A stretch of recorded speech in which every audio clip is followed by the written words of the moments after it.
Lead me to some soul today. Oh, teach me, Lord, just what Good morning, to everyone. say. Welcome to episode number 71 of a series that we are calling Leading Others to Christ. Those of you that have been watching and listening, you know that our focus during this time together will be on the subject of evangelism. We started this back in March 2020 when all the COVID nonsense hit. We started thinking, and Matt and I got together and we started thinking about is there a way that we could find out who the people are out there that are involved in leading others to Christ, who they are, where are they, where are they, how are they doing it, how are they setting up studies and all this, and find out who they are and then interview them and see what we can learn from them. And for me personally, this has been so exciting because I've met so many new people. Most of the people that I've interviewed, I've never met them in person. So I'm looking forward to a dinner date schedule with different ones when we can hook up and meet each other in person. But we wanted to find out the ones that are out there, the preachers, the elders, deacons, men, women, members in the congregation that are motivated and want to share with their friends and family about Christ.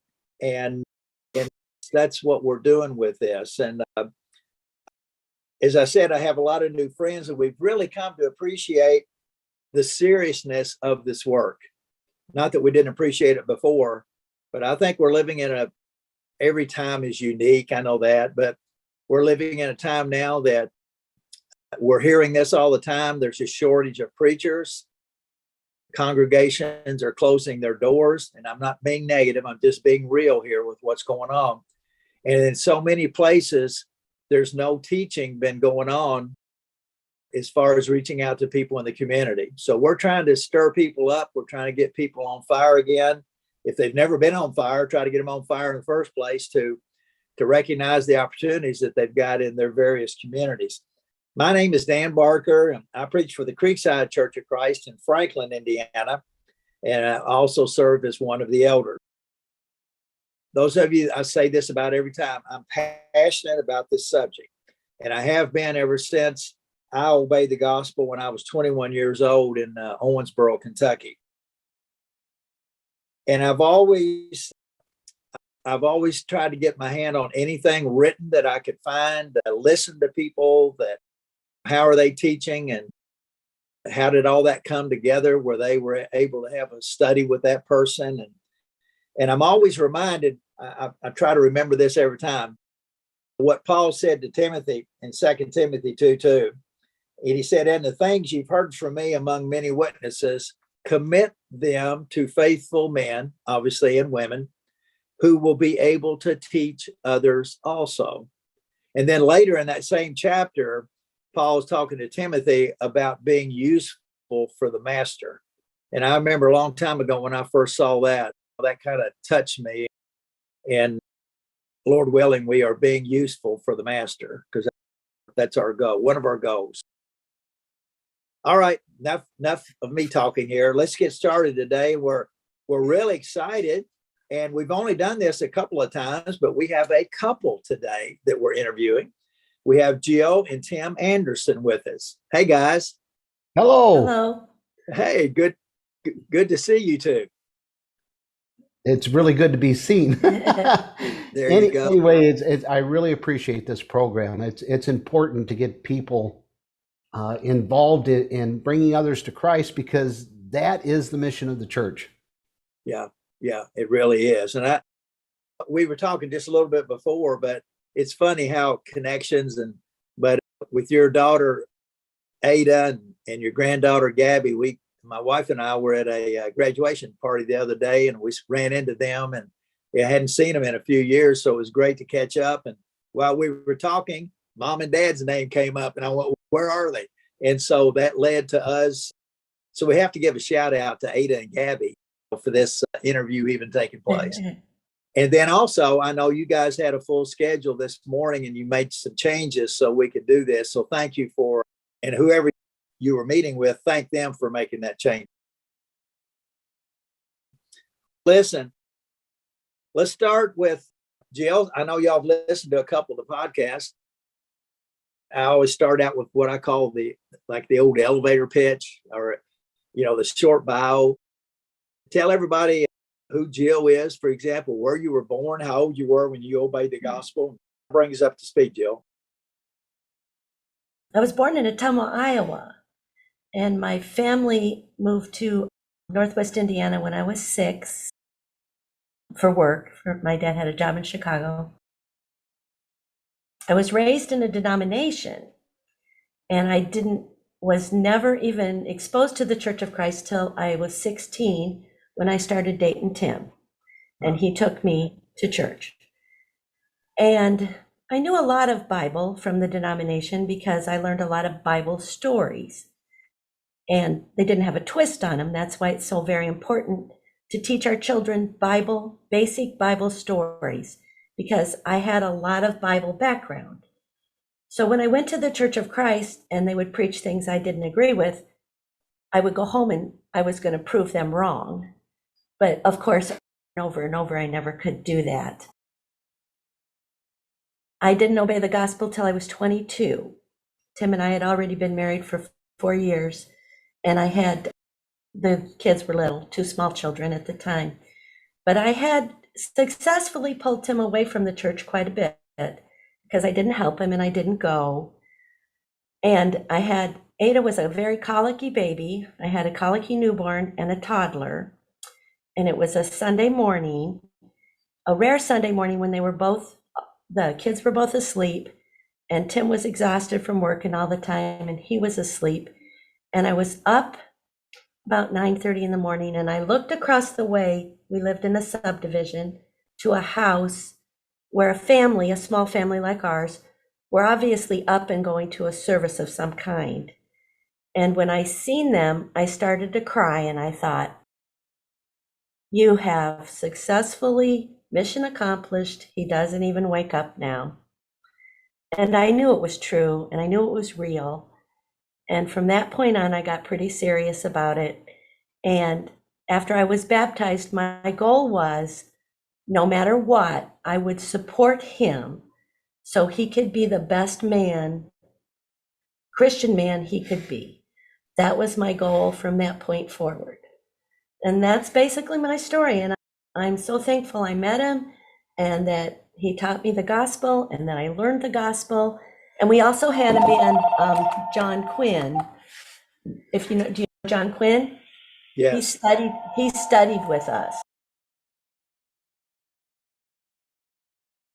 So that's my story. And it's our stories are, I love stories. And I think there's a reason why God had the Bible written the way he did. It's full of stories and what he wants us to learn from that. But to hear all these stories, and it gets very emotional, and I can relate to Jill, to what you're saying there, because I grew up in a denomination, and the first date I had with Gay, we went to a Bible study on Wednesday night, and it's the first time I'd been to the Church of Christ, and I was 17, and I was 21 before I obeyed. I was a little slow, but I fought it too, but so I know what it's like to be where the whole truth is not being taught, and that's why. And there's so many people out there, they just don't know what they don't know. Nobody's taking the time to share the truth with them. Yeah. So thank you for that. All right, Tim, your turn. Where were you born? I was born in Hammond, Indiana, 1959. I grew up, and I'll put it in quotation marks, in the church. Okay. And I obeyed the gospel when I was almost 12. Billy Merle in it's now the Woodmar Church of Christ. But as Jill said, I fell away in my younger years, and I thought, I had 2 little kids, and I was so lucky to have had the truth taught to me from when I was little. I took it for granted. But when we decided that we studied with John Quinn, like Jill said, and from that point forward, we were all in, as you would say. Yes.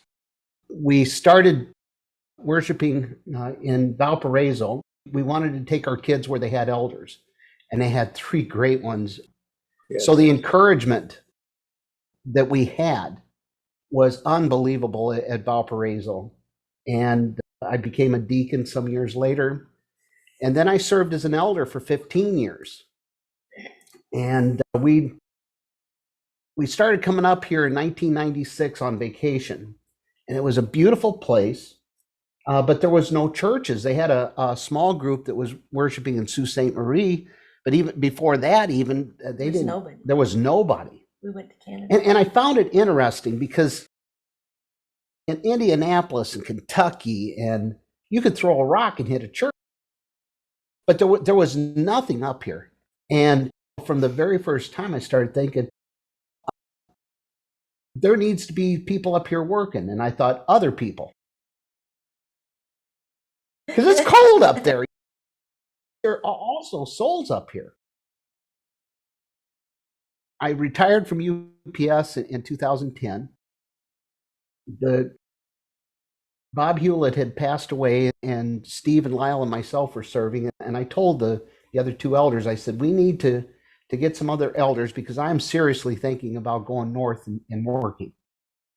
And we made Mark Russell and John Osborne elders, so they were good to go there. And it was all set. We didn't make the decision until J.R. Bronger did a gospel meeting for us. And he did a lesson on Acts chapter 29. You know what Acts chapter 29 is? Yes. That's us. And I thought, and then I started thinking about all the stories that I'd heard from my mom, from my grandmother and aunts and uncles about circuit riders who used to come in through the area, and they would start teaching, and people from all over would come to hear these guys. Yes. But that's how the churches in Kentucky got started a long, long time ago. And I thought about the idea that there are people up in this area that had never been familiar with the Church of Christ. And I love the area, and I love the people. I wasn't sure if I loved the cold or not. But even then, after you've been up here, you get used to it, and it's beautiful. It's absolutely gorgeous. So we decided that summer we were gonna make the move. The guy told me, it's going to take you forever to get support to go up there, but we had our support within a month. And there was one hitch to it. We'd come up here in August to get a place to live, and I told the churches by September 22nd I'd be working. And the place we looked at was an 1859 cabin. You could still see light through the chinking, and we sold, oh my goodness, after 30 years of being married, we had so much stuff we had to get rid of or give away. We had a big rummage sale, and we reduced because the cabin was only 1,000 square feet. And the people said, you're a preacher, we want to move to Ohio, so we're going to let you get in this cabin. It's ours, it's 2003, so that was even better. The Friday that I packed up to start coming down here, Jill was in Indianapolis visiting with the kids one more good time. He calls me up and said, our deal fell through, and you don't have a place to live up here. Oh. And the people that we'd had been staying at the resort, he says, Tim, he says, you could stay in the chalet that they had, and you could stay there through the winter. It's got heat and stuff. So I had that worked out, had a storage place worked out, and on the way down there, Jill and Aid had looked online and found us a place to live. So I literally went up here not knowing where I was going to go. Wow. But I was determined. I'd told the churches that were going to support us I'd be there on the 22nd. So we were able to get the township hall in Pickford. And it started out with just me and Jill, just the 2 of us. And we would literally go in and she'd say, it's just me and you, kid. And that's the way that it got started. I wanted to try something. And I called the program Simply the Bible. What I would do is I advertised that we were only going to go through the Bible, and yeah, we put out flyers up here. They got these places where you put flyers days. People look at these things, and we put flyers everywhere. I advertised we were going to be in Pickford on Wednesday night at 6:00. We were in Rudyard at the library there at 10:00 in the morning, and we were going to be in Cedarville at 2:00 in the afternoon. And so anyway, we wanted, and we went 13 times to the one in Pickford. Nobody came. Wow. But we'd advertised, right, on Facebook and whatnot. And we wanted to, when I advertise something, I make sure I go there. Yes. Right. So we went to the Pickford thing 13 times, and Jill looked at me and I looked at her, and we said, cold it was cold. It was 12 below zero. It's cold. Oh my. And we said, do we want to get out? And I said, we want got set to. up? Yeah. And we had a guy. Quit being babies. Quit being babies. So we went into the building. I set up, and in walks Mike Lameau, and he asked us this question. All right, he says that he'd been in one of the denominations all his life, but he never really studied the Bible. I said, let's open up our Bibles to Acts chapter 2, verse 38. He says, how do you spell Acts? What's a chapter and what's a verse? So then we knew we're up here for a reason. And so we basically, we studied with 2 years, and he obeyed the gospel, which is cool. But one thing that Mike told me, and I want to share this with you, is he grew up Catholic. And he said, my mom was a good mom. And we were in the book of Romans studying. He says, what do you think God's going to do with my wife? He said, or my mom. And he says, where were you guys when my mom was still alive? So that hits home. It was like, I wished I'd have quit UPS and come up here years ago. And one thing led to another. We worked hard, and we started getting people that were curious to come in, because you know how people will go from one Church of Christ to the other, where it's really packed. They're denomination jumpers up here. They'll go from one denomination to another just to check them out. And a couple of years went by, and we had our study in Cedarville. And we used to stop at Angio's and have lunch right there, because we went from Rudyard to Cedarville. We'd have our lunch. And right next door to it was this building. It was a Lutheran building. And on the sign, it said closed for the winter, like Dairy Queen. And Jill and I looked at each other. We said, let's see what we can do as far as renting it, maybe renting it to buy.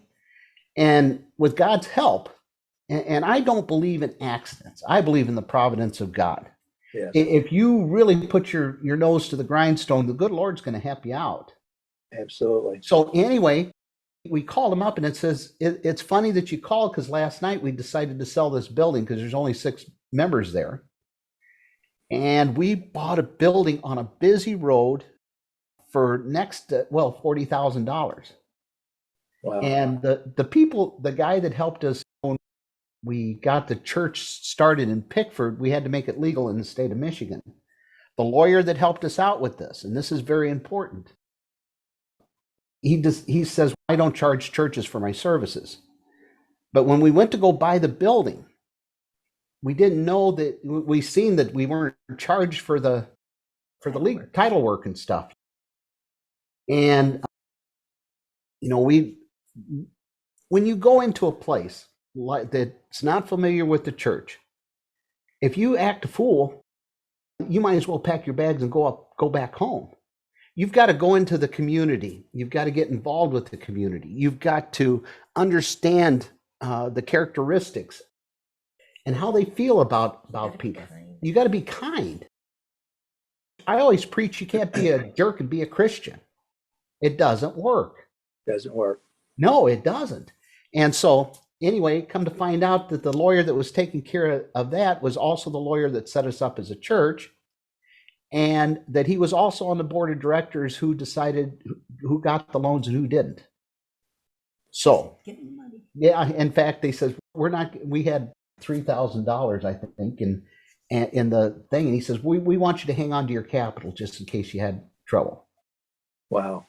And so again, when God's the one thing that Jill and I have really seen, excuse me, is how God works when he wants to get something done. And right now I'm giving all the glory to God, because without him and the brethren who support us in their prayers, this work wouldn't happen. So we had some gospel meetings. We had J.R. Bronger come up, and I did some trading with Northwoods Resort.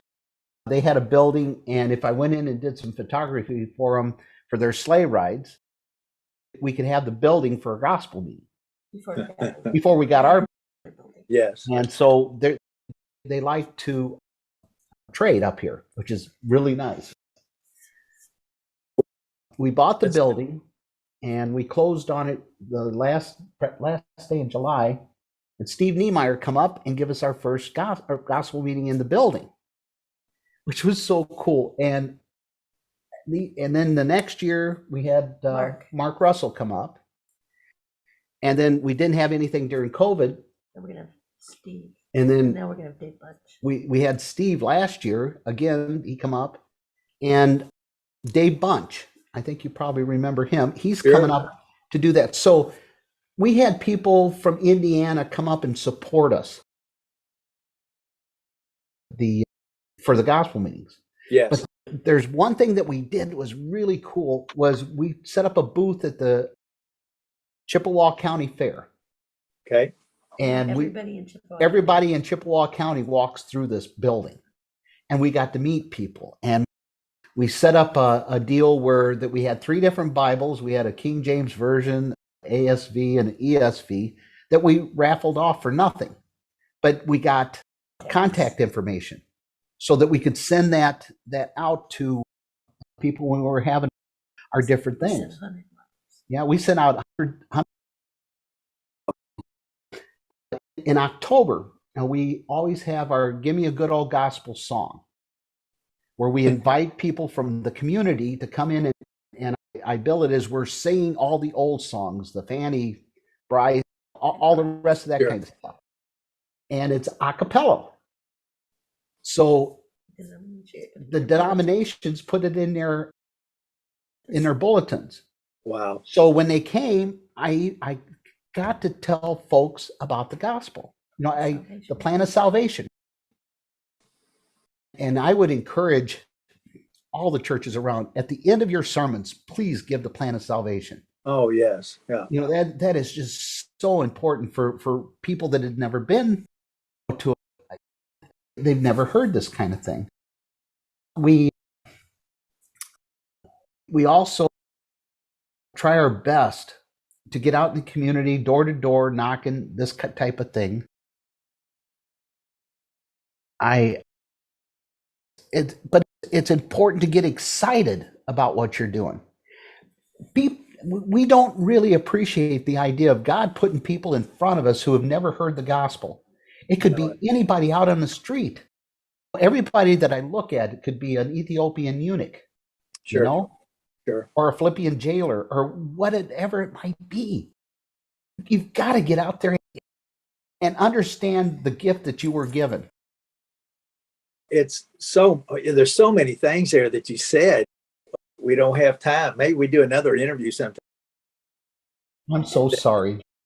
No, don't be. Don't. No, I'm just saying that there's just so much to this. I love to talk about the providence of God. Do I understand the providence of God totally? No.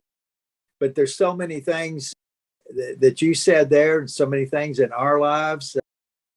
We have things going on right now that I see God's hand in it. And but just to see the excitement on the face of both of you, and knowing when you told us that you retired, you guys retire, and so many people out there, they retire, they go to the beach or wherever, right? And it's time to shut down. So what do you guys do? You retire and you go to work. Oh, man. And you didn't go to the beach either. You go. We kayak though. Oh, I see. The river right by there. You go. When I have time. Let's talk about this real quick. because Matt will be holding up his hand before we turn around here. I talk a lot about, I think there's a reason that we're given in the scriptures where Jesus, remember when he sent out the 70 2 by 2, when he sent out the 12 2 by 2. I really believe in teamwork, if you will, working together, two guys working together, two women working together, husband and wife working together as a team, because you've got each other's back and you can keep encouraging each other and lifting each other up on those difficult days. But Jill, y'all seem like a pretty good team. What do you think? Are y'all good? We are a good team. We like each other. We like each other. We've been a good team for a long time. Yeah. And what do you think? What do you think, for talking to the wives and the women that are listening out there, what can a woman do to support her husband in this work of leading others to Christ? Just encourage him. Don't tell him he can't do it. Don't tell him it can't be done. Just encourage him. And then in private moments, when you see things that didn't work so well, then tell him, I think that could have gone differently. Never, I think this is true of all Christian women, whatever their place is, from deacons' wives to elders' wives to every Christian wife.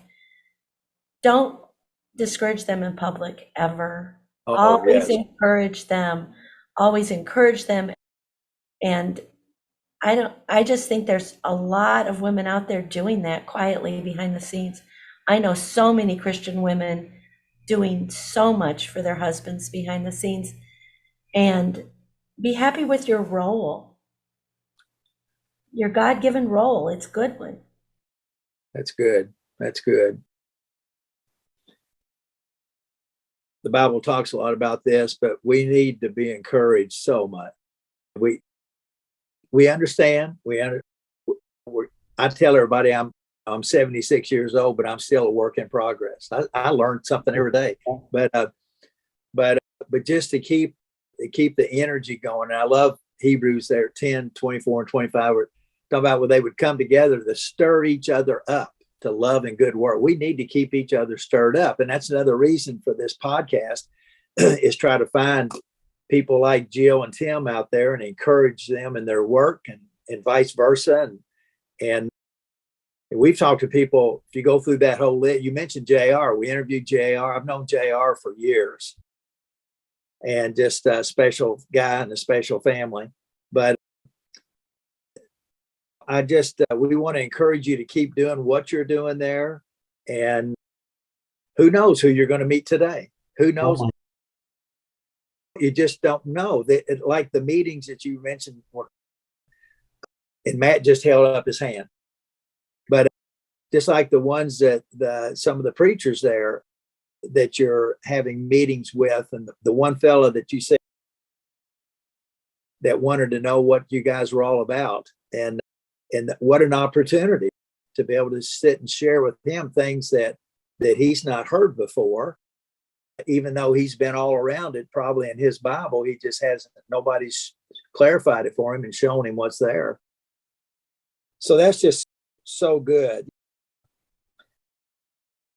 You told you told the one's conversion story there about Mike, right? Is there another one, Jill, perhaps that you can remember that you'd like to share, a conversion story? Is there any, or either one of you? The first baptism that we had, we've been working with the gal, we've been studying with her on a one-to-one basis. And it was dead winter, so we went to the motel where they had a pool. And there was 3 other people that were in the back that were doing exercises. They were very respective. And after I baptized her, one of the 3 ladies says, "Would you baptize me also?" Wow. And I thought maybe she was making fun. So I says, are you serious? And she says, yes. She says, the church where I go to, they don't teach immersion. And I know I need to be baptized. And so that was pretty cool. That was pretty cool. Well, yeah. But there's people up here that have read for themselves and know what's being taught is wrong, and they're looking for the Lord's church. But I'll tell you what, the biggest encouragement that we've had are members of the church that come up and visit us on vacation. They come in, and we had Bill Holt visited us a couple of years ago, and or 2 years ago. Yeah. Anyway, he was about ready to retire and sell his business, and him and his wife decided that they're going to go to little places like and encourage them. He came up to support the singing last year, and I'm telling you, again. Tell them about Mark when we had visitors that were singing. Oh yeah, This is funny. We had one of our members had never heard. It's just 5 or 6 of us at a The time. singing can be bad. You know what I mean? But we had members come up from Arkansas, and We had a bunch we had singing. a bunch. They could really sing it. Oh, Wow. anyway, Mark looks over at us and he says, "Did you hire that group?" But this young men, I just can't encourage them not to be afraid. We can't be cowards. We know what happens to cowards, and we can't. We've got to have faith in God that He's going to help us out. Absolutely. You know, Yeah. He's going to be with us. But You can't be thin-skinned either. no, You No. got to have a thick skin, because there's things that are going to happen that you just are hard. You got to have a thick skin, because people don't understand. It's always, whenever that comes up, I always think about Jesus telling the conversation. I'm paraphrasing now. And there in the Sermon on the Mount, if you're going to follow me, guess what? You're going to be persecuted. You're going to, and think about what they did to Jesus, and those, obviously Jesus, but all that Paul and everything that he went through, and the courage that he had to keep going every day. And if you find a Barnabas in your life, you want to hug him and keep him. You don't want to let go of, because we all need that encouragement. You said it there, but we're going to have to wrap up here. But I close everything out with what I call the one thing. And you just touched on it, I think, but I'll just throw it out there again. Somebody's listening to this and they want to get involved in leading others to Christ in their community. What's one thing? There's more than one thing, but what's one thing that they could do, or one thing that you would say to them they need to learn how to do to lead others to Christ? understand that God's giving you a really good toolbox, and that's His Word. Yes. And you've got tools in there to reach into it, but it's important to understand how these tools work. Yes. And if you just don't go to worship service to go there to just be there. You're there for a reason. You're Yes. learning. You need to share these things with other people. I always pray at our Bible studies. Help me to remember what I'm wanting to teach. Help us Right. to take the things that we learn and apply them to our lives and make the changes that need be. But most importantly, to share these truths with others. Yes. Because I think about John, when Jesus wrote about, I am the vine, you're the branches. He wants a return.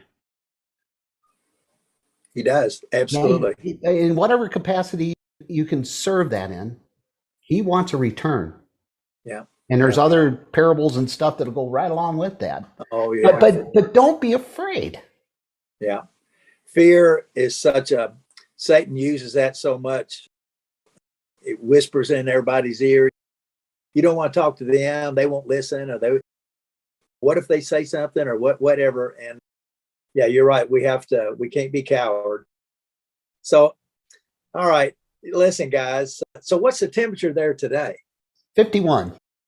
That's not bad. That's not No, bad. it's a short sleeve shirt It's a day. pretty day. But 29 below zero, we head out to the church building. There might be 6 inches of snow. And when we think that we're going to be the only ones there, we have a group. Our island girls Our come. island girls come. Drummond Island. They have to get on a ferry, go across an icy crossing, Really? travel another 20 some miles, and they show up because people up here are tough. Oh, I bet. Yeah. And they're happy to be there. And they're happy to be there. I love that you call them the island. That's Yeah. good, Yeah. girls. Mhm. Oh, listen, if somebody wanted to reach out to you, would you be willing to share some contact information if somebody wanted to call or text you? Or Yeah, absolutely. what's the best contact information? Seeing that we live in the sticks, our landline is the one that you need to call. Okay. It's area code 906-647-1616. Okay.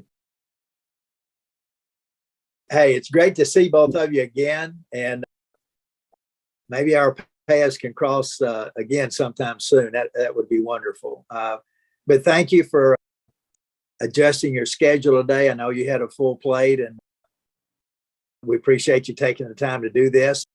And Matt will post it probably next week or something. And if you would, share it with your friends and your contacts so that they can hear the things and the zeal that you guys have on your face, and be encouraged by that. All right, guys, thanks so much. And you'll have to, I can't wait to hear what Gabby and Ada say, but all right. Thank you. We love you guys, and keep up You your good too. work, and continue to give God the glory. I know you do that all the time. So Keep us in your prayers, please. absolutely. We need increase. Yes, absolutely. All right. Thanks. We'll talk soon. Who pray, melt my heart and fill my life. Give me one soul today.